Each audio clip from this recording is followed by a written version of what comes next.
नमस्कार, स्वागत है आप सभी का जनतंत्र टीवी पर। आपके साथ मैं हूं शिवानी ठाकुर। उत्तराखंड के बुलेटिन की शुरुआत करेंगे बड़ी खबर के साथ। मुख्यमंत्री धामी के दिल्ली दौरे का आज दूसरा दिन है। राम मोहन नायडू से कुछ देर में मुख्यमंत्री मुलाकात करेंगे। जल शक्ति मंत्री सीआर पाटिल से भी मुख्यमंत्री धामी मुलाकात कर सकते हैं।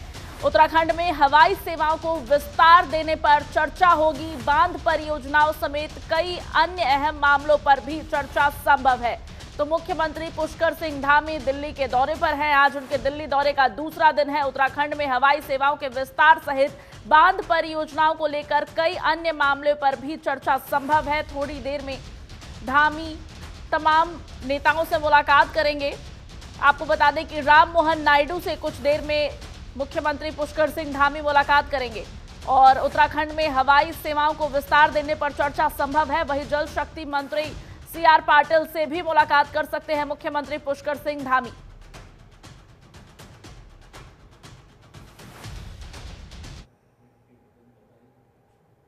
चलिए बात अब चारधाम यात्रा की। चारधाम यात्रा की शुरुआत 30 अप्रैल यानी कल से शुरू होने जा रही है और इसे लेकर उत्तराखंड का आपदा प्रबंधन विभाग पूरी तरह से सतर्क और तैयार है। आपदा प्रबंधन सचिव विनोद कुमार सुमन ने जानकारी दी है कि किसी भी आपदा या आपात स्थिति से निपटने के लिए सभी यात्रा मार्गों पर जेसीबी और अन्य जरूरी मशीनें तैनात की जा चुकी है।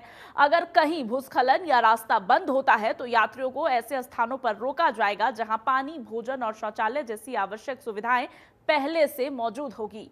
सचिव ने यह भी बताया कि ब्लॉक स्तर से लेकर गांवों तक स्थानीय निवासियों को फर्स्ट रिस्पॉन्डर के रूप में प्रशिक्षित किया गया है। साथ ही NCC, Bharat scout and guide और सिविल डिफेंस से भी वॉलंटियर्स को जोड़ा गया है ताकि आपदा की स्थिति में रेस्क्यू और राहत कार्य में तेजी लाई जा सके। आपदा प्रबंधन विभाग ने भरोसा दिलाया है कि किसी भी आपात स्थिति में श्रद्धालुओं और पर्यटकों को किसी भी तरह की असुविधा ना हो, इसका पूरा ख्याल रखा जाएगा। माननीय मुख्यमंत्री जी द्वारा चारधाम यात्रा से जुड़े हुए जितने विभाग हैं सबके साथ कई बार बैठक की गई है। माइन्यूट लेवल पे एक एक बिंदु के बारे में चर्चा की गई है। सभी को निर्देश दिए गए हैं। इसी क्रम में आपदा प्रबंधन विभाग निर्देश दिए गए हैं कि आपदा की स्थिति में जो चारधाम यात्रा में आने वाले श्रद्धालु हैं या जो राज्य में आने वाले पर्यटक हैं या जो राज्य के निवासी हैं, इनको किसी प्रकार से कोई परेशानी न होने पावे, इसके लिए प्लान करिए।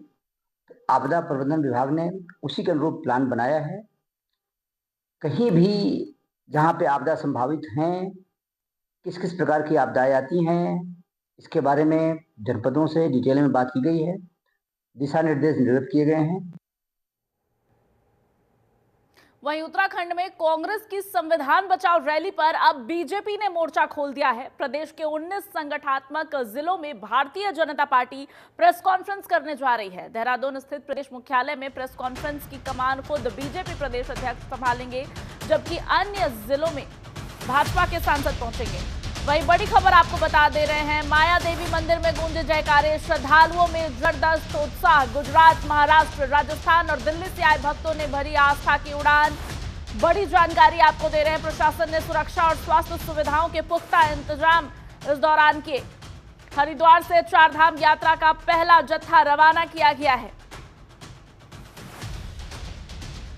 हरिद्वार से चारधाम यात्रा का पहला जत्था रवाना किया गया। माया देवी मंदिर में जयकारे गूंजे, श्रद्धालुओं में जबरदस्त उत्साह देखने को मिल रहा है। गुजरात, महाराष्ट्र, राजस्थान और दिल्ली से आए भक्तों ने भरी आस्था की उड़ान। प्रशासन ने सुरक्षा और स्वास्थ्य सुविधाओं के लिए पुख्ता इंतजाम इस दौरान किए। चारधाम यात्रा की शुरुआत कल से हो रही है और पहले जत्थे ने उड़ान भरा है। माया देवी मंदिर में जयकारे गूंजे और श्रद्धालुओं में जबरदस्त उत्साह। चारधाम यात्रा राजस्थान और दिल्ली से आए भक्तों ने आस्था की उड़ान भरी है। प्रशासन ने इस दौरान सुरक्षा और स्वास्थ्य सुविधाओं को लेकर पुख्ता इंतजाम किया है। हमारे सहयोगी हरीश के साथ जुड़ गए हैं। हरीश, पहला जत्था रवाना हो चुका है, कल से चारधाम यात्रा की शुरुआत हो रही है। सबसे पहले तैयारियों के बारे में जानना चाहेंगे और श्रद्धालुओं में कितनी उत्साह देखी जा रही है, इसके बारे में भी जानकारी साझा करें। शिवानी, देखिए, श्रद्धालुओं के उत्साह की बात करें तो आप खुद तस्वीरों में देख रहे हैं कि जिस तरह से श्रद्धालुओं में बहुत ज्यादा उत्साह है और जिस तरह से लगातार उत्तराखंड में जो चारों धाम है और कब से शुरुआत होने जा रही चार धाम की, तो इसी को लेकर के लगातार रजिस्ट्रेशन भी हो रहे हैं और तमाम जो देश विदेश से जो यात्री हैं वो उत्तराखंड पहुंच रहे हैं। हरिद्वार और ऋषिकेश की अगर बात करें तो यहाँ से जो पहला जत्था है वो रवाना हुआ है और जाहिर सी बात है कि बहुत ज्यादा उत्साह इस बार श्रद्धालुओं में है, क्योंकि अगर हम केदारनाथ की बात करें, बद्रीनाथ और फिर गंगोत्री यमुनोत्री की बात करें तो जो यात्री हैं वो यहाँ पे दर्शन के लिए पहुंच रहे हैं। सरकार और प्रशासन का हर एक किस तरह से यात्री हैं जो श्रद्धालु हैं उनको एक एक चीज की जो सुविधा है यहाँ पर उपलब्ध कराई जाए, चाहे वो शौचालय से लेकर के खाने पीने की चीजें हों और रहने की चीजें हों, सभी व्यवस्थाएं और तैयारियां का जहां तक आसवानी आपने जिक्र किया है तो तैयारियां अब पूरी हो चुकी हैं और अभी कुछ दिन और बच गए हैं।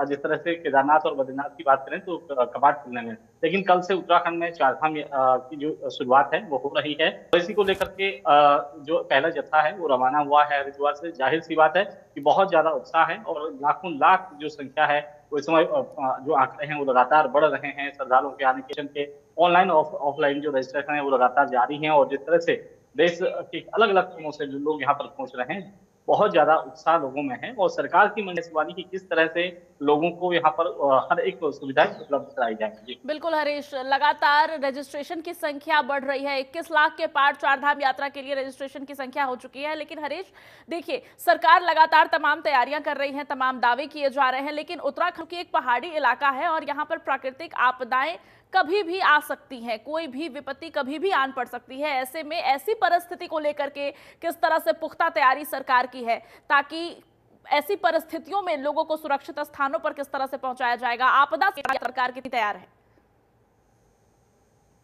शिवानी, सबसे बड़ी बात है कि क्योंकि हर बार जो भौगोलिक स्थिति है उत्तराखंड की वो बहुत अलग है और लगातार जिस तरह से बारिश अन्य चीजों की बात करें, आपदा आपने किया है तो आपदा भी प्रदेश में आती रहती है, लेकिन इस बार की अगर बात करें तो सरकार की मंशा रही है शिवानी की पूरे जो डिपार्टमेंट है, पूरे जो विभाग हैं उनको एक छत के नीचे काम करने का मौका दिया गया है और ऐसे में चाहे वो आपदा विभाग हो, एसडीआरएफ हो, एनडीआरएफ हो, इसके साथ ही सेना के टुकड़ियां हों और साथ ही साथ पीडब्ल्यूडी और इसके अलावा बीआरओ की जो जो सड़क से जुड़े जो लोग हैं उनको भी एक साथ यहाँ पर काम किया जा रहा है, एक साथ उनको उनका काम दिया गया है। और इस बार की अगर बात करें तो एनसीसी और अलग अलग जो टुकड़ियां हैं उनको भी यहाँ पर प्रशिक्षण दिया गया है, गाँव के लोगों को भी प्रशिक्षण दिया गया है। तो जाहिर सी बात है कि आपदा जैसी स्थिति में कहीं न कहीं जो लोगों को बचाव और सुरक्षित रहने की जो जिम्मेदारी है वो सरकार के तमाम उन एजेंसियों की भी है और इसके साथ साथ जो यहाँ के स्थानीय लोग हैं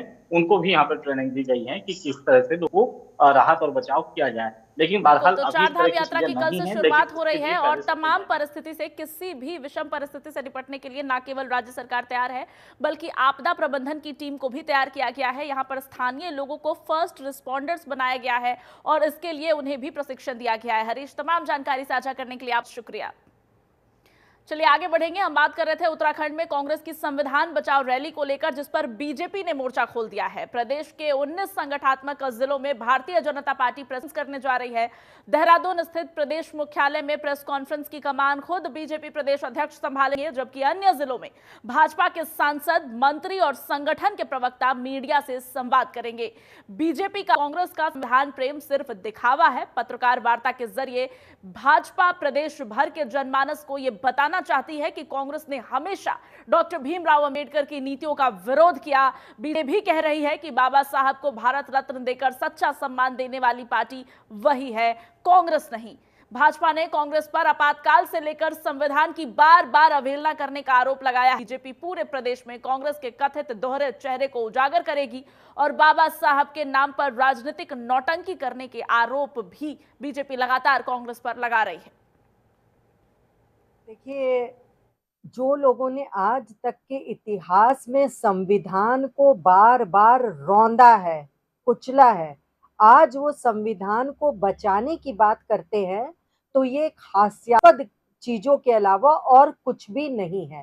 जिन्होंने इमरजेंसी लगाकर संविधान का हनन किया है, जिन्होंने बाबा भीमराव अंबेडकर जी को भारत रत्न के बारे में नहीं सोचा, कभी भी जिन्होंने संविधान के जो रचयिता है उनको इज्जत से नहीं नवाजने के बारे में सोचा, आज वो संविधान बचाने के बारे में बात करते हैं तो इससे ज्यादा गिरी हुई बात कोई भी नहीं हो सकती है। वो संविधान को लेकर चल रहे हैं, एक दिखावा कर रहे हैं, तो इन सब नाग नौटंकी के अलावा ये कुछ भी नहीं कर रहे हैं।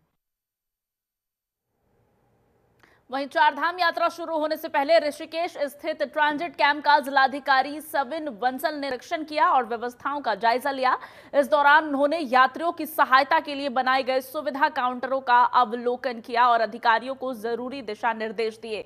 डीएम ने यात्रियों से अपील की कि वो प्रशासन द्वारा बनाए गए व्यवस्थाओं का पालन करें और सुरक्षित और व्यवस्थित यात्रा में सहयोग दें। ट्रांजिट कैंप और आईएसबीटी पर पर्याप्त पेयजल व्यवस्था के लिए जगह जगह शीतल पेय के कैंपर रखने और जल वितरण के लिए मानव श्रम की व्यवस्था के निर्देश दिए गए हैं। भोजन, चाय और पानी वितरण के लिए ट्रांजिट कैंप में 24 और आईएसबीटी पर 12 काउंटर लगाए जा रहे हैं। रजिस्ट्रेशन के लिए 30 काउंटर 24 घंटे संचालित होंगे। वहीं 35 मोबाइल टीमें धर्मशालाओं और होटलों में यात्रियों का रजिस्ट्रेशन करेगी। इस वर्ष हमारे पुराने प्रीवियस ईयर से के एक्सपीरियंस से लेसन ड्रॉ करते हुए एडवांस में ही सारी प्रिपरेशंस हमने कर ली थी। यहाँ पे सीनियर ऑफिसर्स को नोडल विकासनगर और ऋषिकेश में सीनियर मोस्ट ऑफिसर्स का नोडल ऑफिसर्स भी तैनात किया गया है। चाहे हमारा पुलिस अरेंजमेंट हो, हमारी हेल्थ टीम्स हों, फूड स्टॉल्स हों, लंगर्स हों या हमारे वॉशरूम्स हों और मोस्ट इम्पॉर्टेंटली रजिस्ट्रेशन काउंटर्स जिसमें ये सुविधा प्रदान की गई है फॉर द फर्स्ट टाइम कि काउंटर्स को जस्ट डबल किया गया है और उनमें कार्मिकों को 24/7 तैनात किया गया है। इसके अतिरिक्त हमने अपनी 25 मोबाइल टीम्स भी तैनात की हैं जो बसेस में ही बल्क रजिस्ट्रेशन कर दें, होटल धर्मशाला उसमें जाके ही रजिस्ट्रेशन कर दें। वहीं रुड़की में राशन कार्ड से जुड़ी समस्याओं और नई खाद्यान्न वितरण व्यवस्था से परेशान नगर निगम के पार्षदों ने खाद्य आपूर्ति कार्यालय का घेराव किया। पार्षदों ने अधिकारियों पर जन समस्याओं को न सुलझाने के आरोप लगाते हुए जमकर प्रदर्शन किया है। पार्षदों का कहना है कि नई व्यवस्था के कारण बड़ी संख्या में उपभोक्ता राशन से वंचित हो गए हैं और उन्हें महीनों से खाद्यान्न नहीं मिला है। उन्होंने ये भी आरोप लगाया कि राशन कार्ड की यूनिटें मनमाने ढंग से काट रही हैं। इससे गरीब परिवारों को भारी दिक्कतों का सामना करना पड़ रहा है। पार्षदों ने खाद्य आपूर्ति विभाग को 10 दिन का अल्टीमेटम दिया है और चेतावनी दी है कि अगर समाधान नहीं हुआ तो वो कार्यालय में तालाबंदी करने को मजबूर होंगे। जनता की समस्याओं के निराकरण के लिए पार्षदों ने तत्काल कार्रवाई की मांग की है।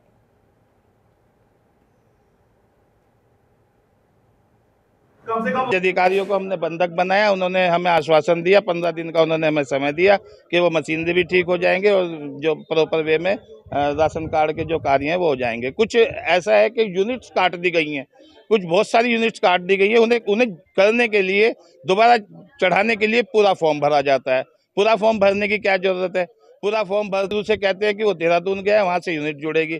अभी तक वो काम भी नहीं हो पाता। खाद्य पूर्ति विभाग में आए हैं सभी पार्षद कि जैसे जनता बहुत परेशान हो चुकी है। जैसे नई यूनिट बननी थी, नई यूनिट नहीं बन पाई और जिन यूनिट के नाम कटे हुए थे वे नहीं कर पाए। कि 2024 में मिट्टी तेल का वितरण का कार्य बताया गया था प्रदेश सरकार के द्वारा, तो उसके बाद इन्होंने अभी तक के मिट्टी तेल वितरण नहीं कराया। इनका कहना है कि एक ही डीलर को दिया गया है। एक ही डीलर को क्यों दिया गया है कि हमें आज तक ये भी नहीं बता पाए हैं। ये तो सभी में वितरण होना चाहिए। अब 10 बार हम जाते हैं तो उसके बाद ये बताते हैं कि शपथ पत्र लगाओ, ये लगाओ, इतनी चीजें बताते हैं जिससे आयुष्मान में बहुत दिक्कत रहती है और पेंशन में बहुत ज्यादा दिक्कत रहती है, दोनों कामों में भाई। और लोग बाग यहाँ पर चक्कर काट के हम भी बहुत परेशान हो चुके हैं। तो उन्हें 10 दिन का अल्टीमेटम दिया है, ये कार्य करेंगे ठीक है। तो बता दिया हमने कि जो हमारे स्तर के हैं तो हम लोग कार्रवाई करेंगे इसमें, जो मुख्यालय स्तर के हैं तो उस कार्रवाई मुख्यालय में भेज दी जाएगी। समय पे बटने का कोई दिक्कत नहीं है, केवल टेक्निकल दिक्कत आजकल नई ई-पॉस मशीन लगने के कारण आ रही है, जिनके बायोमेट्रिक हो नहीं पा रहे, फिंगरिंग नहीं हो पा रही किसी की, तो इसलिए उनका आइरिस सिस्टम में किसी की आंखें बने तो उसमें भी दिक्कत आ रही। तो इसलिए अब ओटीपी 1-2 दिन में चालू हो जाएगी, ओटीपी सिस्टम वो उससे दिया जाएगा। हाँ, टाइम दिया गया है इनको कि जो 10 दिन में हो जाएगा काम इनका। जोशीमठ ब्लॉक के दुरस्त गांव सलूड़ डुंगरा में हर साल की तरह इस बार भी विश्व प्रसिद्ध रम्माण मेले की तैयारियां जोरों पर हैं। 30 अप्रैल को आयोजित होने जा रहे इस पारंपरिक मेले को लेकर गांव में मंदिरों की सजावट, रंगाई पुताई और साफ सफाई का काम तेजी से चल रहा है।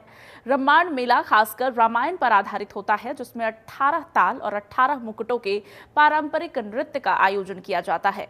हजारों श्रद्धालु इस सांस्कृतिक उत्सव में शामिल होने दूर दूर से सलूड़ डुंगरा गांव पहुंचते हैं। ग्रामीणों ने भक्तों की सुविधा का विशेष ध्यान रखते हुए उन भोजन और अन्य व्यवस्थाओं को दुरुस्त किया है ताकि रामायण मेले के अनुभव को और भी यादगार बनाया जा सके।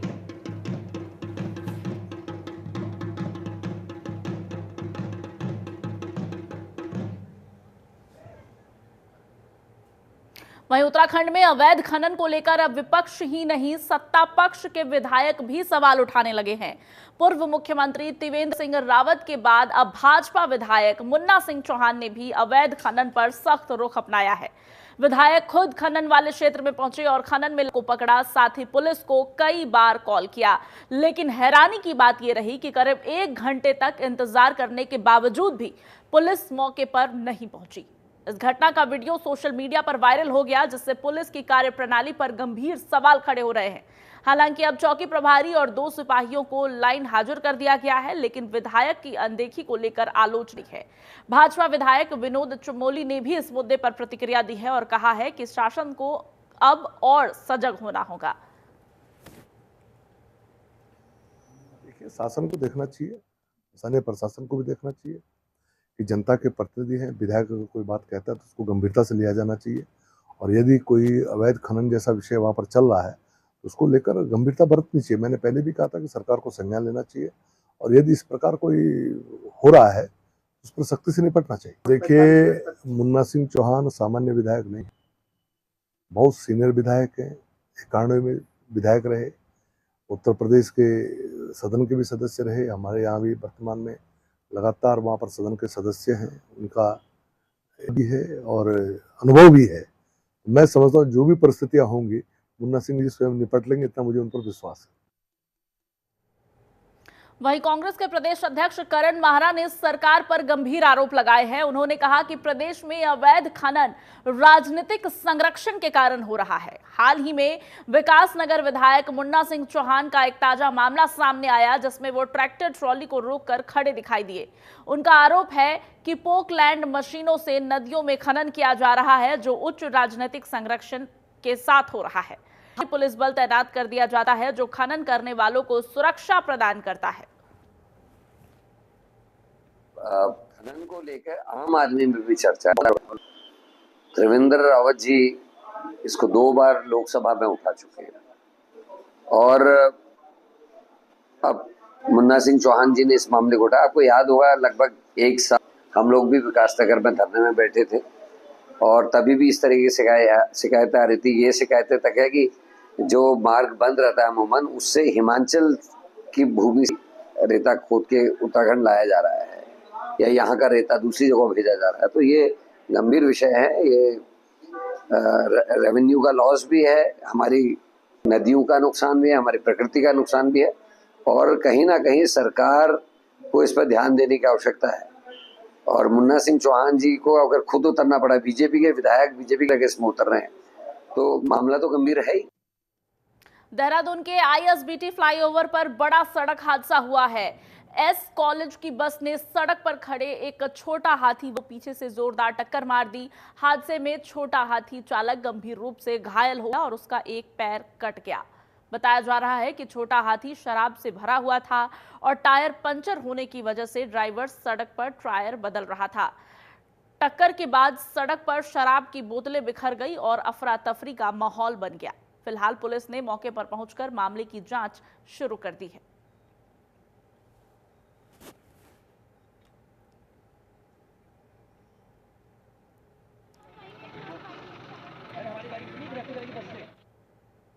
चलिए बुलेटिन में बात अब मौसम की कर लेते हैं। आने वाले कुछ दिनों में उत्तराखंड में मौसम में कुछ बदलाव देखने को मिल सकता है। बीते दिन मैदानी जिलों में तेज हवाओं के साथ धूल भरी आंधी और हल्की बारिश हुई। मौसम विभाग ने आगामी दिनों के लिए मौसम का पूर्वानुमान जारी किया है। मौसम विज्ञान केंद्र देहरादून के निदेशक डॉक्टर विक्रम सिंह के अनुसार आगामी 30 अप्रैल तक मौसम सामान्य रहेगा और तापमान अधिकांश जगहों पर सामान्य रहेगा। हालांकि मई के पहले सप्ताह में मौसम में फिर बदलाव देखने को मिलेगा, जिसमें तेज बौछारें हवाएं और कुछ जगहों पर बिजली कड़कने जैसी स्थितियां बन सकती है। ऐसे में तापमान सामान्य या उससे नीचे बना रह सकता है।